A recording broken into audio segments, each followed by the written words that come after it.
Good afternoon and welcome to the business news program Money Matters. My name is V. Ravi Kumar and with me is my co-anchor Ambarish Saxena. नमस्कार, business news money matters में आपका स्वागत है। इस कार्यक्रम में हम share बाजार, कारोबार और अर्थ जगत के ताजा समाचार आप तक लाएंगे। आइए शुरू करते हैं अंग्रेजी में हेडलाइन से, जिसे लेकर मौजूद हैं V Ravi Kumar. Sensex and Nifty fall more than 1.8% during the week ended yesterday. Sensex closes below the 50,000 mark, Nifty settles below the 14,800 level, and rupee logs 27 paise weekly appreciation against the US dollar. और आज की पहली खबर, कल समाप्त हुए सप्ताह में सेंसेक्स और निफ्टी दोनों में गिरावट दर्ज की गई। सप्ताह के दौरान दुनिया के बाजारों से मिलने वाले कमजोर संकेतों के बीच इक्विटी बाजारों में काफी उथल-पुथल दिखाई दी। विश्व में बॉन्ड से बढ़ने वाली आमदनी के चलते भी निवेशकों में निराशा देखी गई। बॉन्ड से आमदनी बढ़ने से सरकार की कर्ज लेने की क्षमता में वृद्धि हुई और निवेशकों में बॉन्ड्स पर अधिक ब्याज दर मिलने से उनके प्रति आकर्षण बढ़ा। दुनिया में कोविड-19 के मामले फिर से बढ़ने के कारण भी निवेशकों ने सतर्कता दिखाई। बंबई शेयर बाजार का सेंसेक्स 50,000 के नीचे बंद हुआ, जबकि नेशनल स्टॉक एक्सचेंज का निफ्टी 14,800 के स्तर के नीचे आ गया। सप्ताह के दौरान सेंसेक्स 934 अंक यानी 1.84% की गिरावट के साथ 49,858 अंकों पर बंद हुआ। निफ्टी 287 अंक यानी 1.91% की गिरावट के साथ 14,744 अंकों पर आ गया। बंबई शेयर बाजार में मिड कैप और स्मॉल कैप सूचकांकों में सेंसेक्स के मुकाबले अधिक गिरावट दर्ज की गई। मिड कैप इंडेक्स 2.67% और स्मॉल कैप इंडेक्स 3.37% गिरा। और हमारे साथ बाजार विशेषज्ञ शरद कोहली जी जुड़ चुके हैं। शरद जी, नमस्कार कार्यक्रम में। नमस्कार और सभी श्रोताओं को मेरी ओर से नमस्कार। आपने जो खबर देखी कि शेयर बाजार में काफी समय के बाद हमने देखा कि साप्ताहिक रूप में गिरावट दर्ज की गई है, सेंसेक्स और निफ्टी दोनों में ही गिरावट दर्ज की गई है, तो आप इन संकेतों को किस तरह से एनालाइज करते हैं? अगर आप देखें तो ये काफी हद तक इसकी उम्मीद करी जा रही थी और मैंने पिछले हफ्तों के कार्यक्रमों में भी यही बोला कि मार्केट वोलेटाइल रहेगा। कभी आपको मार्केट चढ़ता दिखेगा, कभी आपको करेक्शन दिखेगी। आगे भी मुझे ऐसे ही रहने की संभावना है और मैंने तो थोड़ा सा लाइटर वे में जो मार्केट का नया फंडामेंटल बोला, उसको मैं जेम्स बॉन्ड 007 बोलता हूँ, क्योंकि जो बॉन्ड यील्ड नया एक पैरामीटर कुछ हमने देखा कुछ हफ्तों से महीनों से बन के आया है। यूएस में बढ़ती हुई बॉन्ड यील्ड जो कि 1.7 को भी पार कर गई अभी 2 दिन पहले।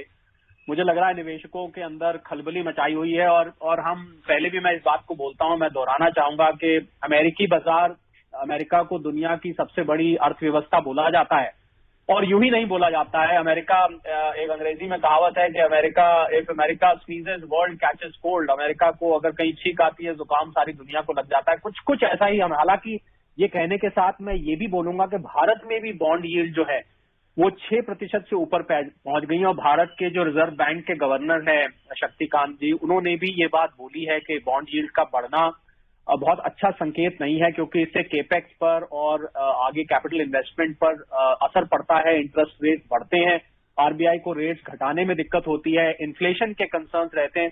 तो इन्फ्लेशन और बॉन्ड यील्ड का डायरेक्ट रिश्ता है और एक तरह से कॉज इफेक्ट रिलेशनशिप भी है कुछ हद तक।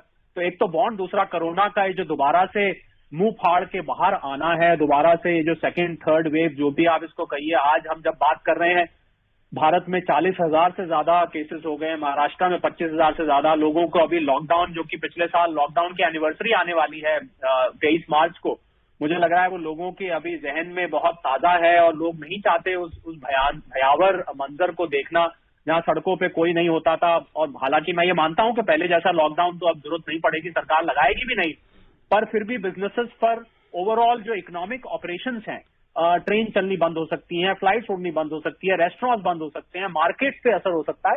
तो ये सभी चीजें अर्थव्यवस्था से जुड़ी हुई हैं। तो मैं समझता हूं इससे निवेशकों के मन में चिंता बढ़ती है। उस बढ़ती चिंता को लेकर देखिए, शेयर मार्केट में आप इन्वेस्ट करते हैं, ट्रेडर की बात नहीं करते, इन्वेस्टर्स भविष्य के लिए करते हैं। अगर भविष्य बहुत ज्यादा चमकदार और बहुत ज्यादा स्पष्ट ना दिखाई दे तो निवेशकों के मन में स्वाभाविक है चिंता का आना। मुझे लग रहा है उसी चिंता को लेके एक तरफ बॉन्ड यील्ड, ये दो मेन कारण मैं मानता हूं जिन्होंने मार्केट्स को इस हफ्ते हिलाया। हालांकि कुछ रिकवरी कल देखने को मिली, पर उस रिकवरी को मैं शॉर्ट कवरिंग ज्यादा मानता हूं। अगर जो हमारे श्रोता शॉर्ट कवरिंग समझते हैं, जिन लोगों ने शॉर्ट बेचा होता है उसको कवर किया जाता है। और विदेशी पैसा भी, आप FIIs की अगर इन्फ्लोज देखें, वो आता भी रहा, ऐसा नहीं है कि बिल्कुल नहीं आया, पर वो न्यूट्रलाइज होता रहा क्योंकि डोमेस्टिक इंस्टीट्यूशनल इन्वेस्टर्स के जो डोमेस्टिक संस्थागत निवेशक हैं वो बेचते रहे, विदेशी आते भी रहे थोड़े बहुत, तो उससे इफेक्ट होता रहा। कुल मिलाकर मार्केट नीचे गया, मुख्यतः इन दो कारणों से, बॉन्ड मार्केट और बढ़ते हुए corona cases. Sharad, when you see inflation fears, obviously the bond yields are rising because of inflation fears as well. There's been one thing that we've been seeing for the last at least a couple of years, that the international interest rates have been almost pushing close to zero, and during Corona they really fell. In that scenario, if you see the surge in global bond yields, could that mean reversal of money which is currently coming into India going back to the developed countries? Yes, absolutely. When your bond yields get as attractive, a 10-year bond yield gets as attractive as 1.7% plus, then I think investors, if I'm an American investor, I would rather prefer my money to remain in America, and I would invest in those 10-year bonds instead of taking money continents away into another emerging market where probably I don't know what is going to happen tomorrow. There's a lot of uncertainty which is attached to investing money in another country, another continent altogether. I would rather prefer keeping the money in my own country. So obviously, it does scare away the foreign institutional investors. And even though Jerome Powell, the Fed chair in America, clearly said that we don't really expect, interest rates to rise. We will try and keep the interest rates closer to 0%. In fact, there is something called dot plot in America. The Fed has got a dot plot. So only 7 members out of the 21 odd members said that probably the interest rates will rise. The rest of them said no, they will not rise. But the realm of situation is that there is too much liquidity which has been pumped into the world economy. And it is that liquidity which is now showing its after effects. And we all have to face that. So the same liquidity which was driving the markets for full 1 year has now become a deterrent in the market, and it is causing the bond yields to rise, which is scaring away the foreign institutional investors to park their money locally.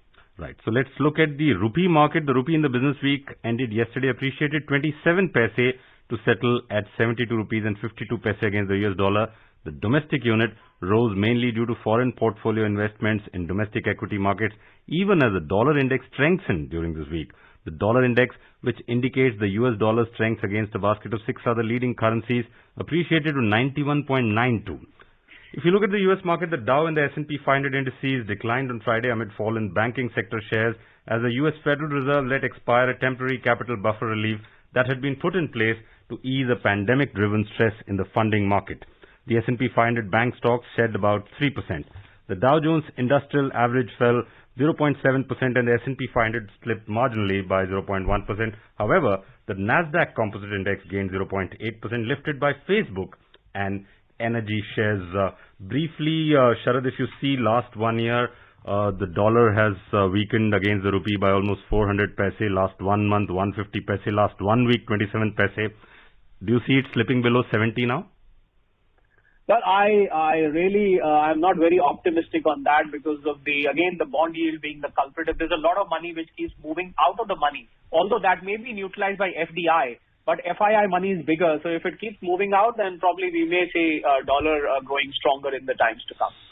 और चलते हैं कार्यक्रम की समाप्ति की ओर। Money matters के इस bulletin में आज इतना ही। अंत में मुख्य समाचार एक बार फिर। कल समाप्त हुए सप्ताह के दौरान सेंसेक्स और निफ्टी में 1.8% से अधिक की गिरावट दर्ज की गई। सेंसेक्स 5000 के नीचे आकर बंद हुआ। निफ्टी भी 14,800 अंकों के नीचे आ गया और अमरीकी डॉलर के मुकाबले रुपए में 27 पैसे की साप्ताहिक मजबूती दिखाई दी। Yes, the Sensex did close below the 50,000 mark. That's all that we have in this edition of Money Matters. Namaskar.